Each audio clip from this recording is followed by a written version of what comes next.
এই পেনটা ভালোভাবে দেখেন, এই পেনটাকে একটা কম্পিটিশনের উইনার ঘোষণা করা হয়েছে। কসমোপলিটনের এই ফ্রন্ট পেজটা মাত্র 20 সেকেন্ডের মধ্যে তৈরি করা হয়েছিল। কিভাবে? আর্টিফিশিয়াল ইন্টেলিজেন্সের মাধ্যমে। Smart assistants to self driving car থেকে কন্টেন্ট ক্রিয়েশন পর্যন্ত সব জায়গাতেই এআই আমাদের জীবনে অনেকটা গুরুত্বপূর্ণ হয়ে উঠেছে। এআই কি, কিভাবে কাজ করে এবং ফিউচারে এর প্রভাব কি পড়বে এবং কিভাবে আমাদের ফিউচারের জন্য তৈরি করা উচিত, সবকিছু আলোচনা করা হবে আজকের এই ভিডিওতে। আর আপনি যদি এআই ফিউচার সম্বন্ধে আগ্রহী হন তাহলে stick with me and enjoy the conversation. Wait, এই যে আমি একটা ইন্ট্রো দিলাম, এটা আমার লেখা না বা আমার কোনো ফ্রেন্ডের লেখা না, এইটাও হচ্ছে এআই এরই লেখা। বর্তমান সময়ে সবচেয়ে জনপ্রিয় এআই টুলসগুলো হচ্ছে ডলি2, চ্যাটজিপিটি, মিডজার্নি, লেন্সা এআই। গত বছরের শেষের দিকে লঞ্চ হওয়া চ্যাটজিপিটি মাত্র 2 দিনের মধ্যেই 1 মিলিয়ন ইউজার হিট করেছে, যেটা ইউটিউব, ফেসবুক কিংবা ইনস্টাগ্রামের মতো বড় বড় সাইটগুলো লেগেছিল প্রায় 2 বছর বেশি সময়। ইমেজ ক্রিয়েশন ওয়েবসাইট ডলি2 বর্তমানে প্রায় 1.2 মিলিয়ন অ্যাক্টিভ ইউজার আছে এবং প্রতিদিন ডলি2 প্রায় 2 মিলিয়নের বেশি ইমেজ তৈরি করছে। এটা শুধুমাত্র সম্ভব হচ্ছে এআই এর জন্য। বাট এআই জিনিসটা কি?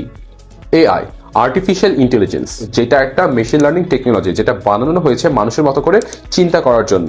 আজকের দিনের এই এআই মানুষের ব্যবহারকে অনেকটা রেপ্লিকেট করতে পারে, কারণ মানুষের ব্রেনের ফাংশনের মতো করেই বানানো হয়েছে। আমাদের ব্রেন অনেকগুলো নিউরনের সাথে কানেক্ট হয়ে থাকে, যাকে নিউরাল নেটওয়ার্ক বলা হয়ে থাকে। ঠিক তেমনই এআই বিলিয়ন ট্রিলিয়ন ট্রানজিস্টর দিয়ে তৈরি, যা মানুষের ব্রেনের মতো নিউরাল নেটওয়ার্ক তৈরি করে থাকে। এত কিছু সম্ভব হচ্ছে কিভাবে? এটা সম্ভব হচ্ছে জিপিটির মাধ্যমে। জিপিটি হচ্ছে জেনারেটিভ প্রিটেন্ড ট্রান্সফর্মার। আজকের দিনে প্রত্যেকটা বিজনেসের প্রত্যেকটা প্রবলেমের জন্য একটা করে এআই সলিউশনস অ্যাভেলেবেল আছে। ব্রেন স্টর্মিং থেকে শুরু করে কন্টেন্ট ক্রিয়েশন পর্যন্ত, like blog, social media post, emails, graphic, realistic image, 3D models আজকে এআই ক্রিয়েট করতে পারে, এমনকি তা কয়েক সেকেন্ডে। এই জন্য বর্তমানে অনেক বিজনেস প্রফেশনালদের হায়ার না করে এআই ব্যবহার করছে, এবং এই এআই টুলসগুলো যে কোনো প্রফেশনালদের থেকে 1/3 প্রাইসে চিপে এবং 3 গুণ পর্যন্ত বেশি আউটপুট দিতে পারছে, এবং এর কন্টেন্টগুলো বেশি বেটার কোয়ালিটি দিতেও সক্ষম হয়, যার একটা এক্সাম্পল আমাদের ভিডিওর ইন্ট্রোতে দেখা গেছে। উইলবট নামে একটা এআই সাইট আছে। এই বট ফোর্বসের মতো কোম্পানি নিউজ রিপোর্ট, হেডলাইন্স তৈরি করে থাকে। বট একদিনে প্রায় 1 মিলিয়ন ওয়ার্ড প্রসেস করে তৈরি করতে পারে। এইসব কারণের জন্য বর্তমানে 83% কোম্পানির টপ প্রায়োরিটি হয়ে দাঁড়িয়েছে এআই। 2022-এ এআই গ্লোবাল মার্কেট ভ্যালু ছিল $136 billion.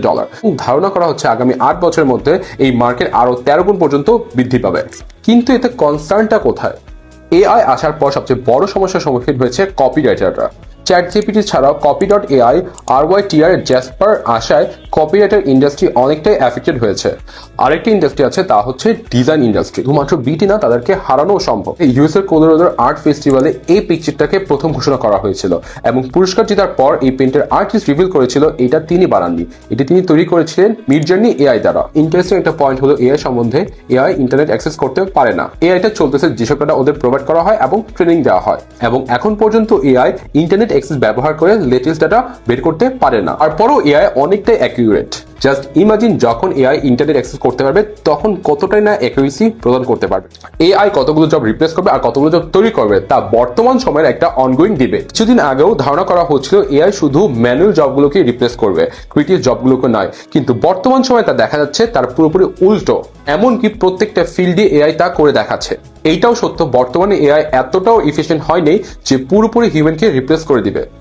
But that is true also, যে স্পিডে এআই এফিসিয়েন্সি বাড়তেছে, AI will change many things.